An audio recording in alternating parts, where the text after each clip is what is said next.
الحمد لله أحمده وأستعينه وأستغفره وأشهد أن لا إله إلا الله وأشهد أن سيدنا محمدًا عبده ورسوله. أيها الناس، رئيس الحفلة الميمونة وإخوتي الطلبة، أريد أن أخطب أمام حضراتكم حول الموضوع الإسلام دين الأخلاق. أيها الناس، اتقوا الله واتقوا الله ويعلمكم الله. بالعلم يصح العمل، وبالزهد تعرف الدنيا، ومن عرف الدنيا رغب في الآخرة، ومن رغب في الآخرة نال المنزلة. ومعايير الإخلاق مقياس جلي بدين الإسلام، ومن تحبب إلى الناس أحبوه. وحسن الخلق هي اللغة الإنسانية التي يفهمها كل أحد. وفي الحديث إنكم لن تسعوا الناس بأموالكم، وليسعه منكم بسط الوجه وحسن الخلق. أيها الإخوة، في ديننا من التعليمات ما يبني شبكة واسعة من العلاقات المتينة مع الدائرة الأسرية. أيها الإخوة، ولو نظر المسلم إلى معاهدات التي عقدها النبي صلى الله عليه وسلم مع غير المسلمين، وهو في صنوف التسامح. من دخل دار أبي سفيان فهو آمن، ومن أغلق عليه بابه فهو آمن، ومن ألقى السلاح فهو آمن.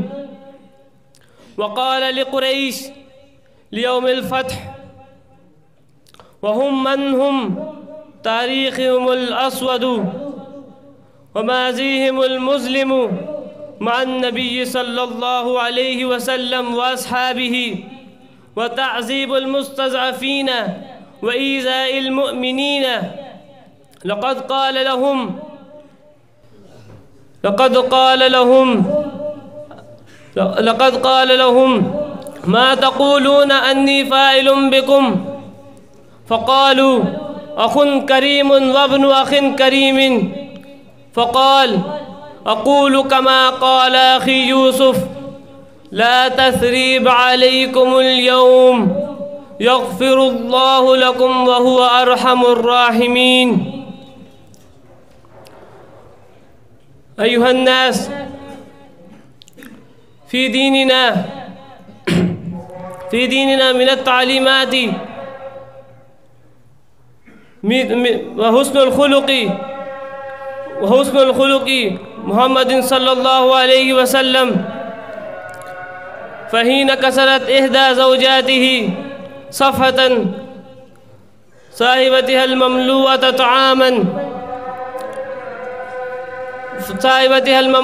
طعاما، وما كان من النبي الكريم ذي الخلق العظيم إلا أن تعامل برفق، مقدرا تبائي النساء، قائلا: غارت أمكم، فجمع الطعام المتناثرة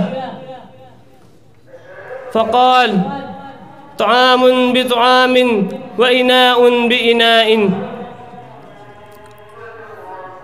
وما يلقاها إلا الذين صبروا، وما يلقاها إلا ذو حظ عظيم. وإما ينزغنك من الشيطان نزغ فاستعذ بالله، إنه هو السميع العليم. نفعني الله نفعني الله وإياكم بالقرآن المجيد وبهدي محمد صلى الله عليه وسلم. أنا أكتفي بهذه الكلمات القليلة، وآخر الدعوانا أن الحمد لله رب العالمين.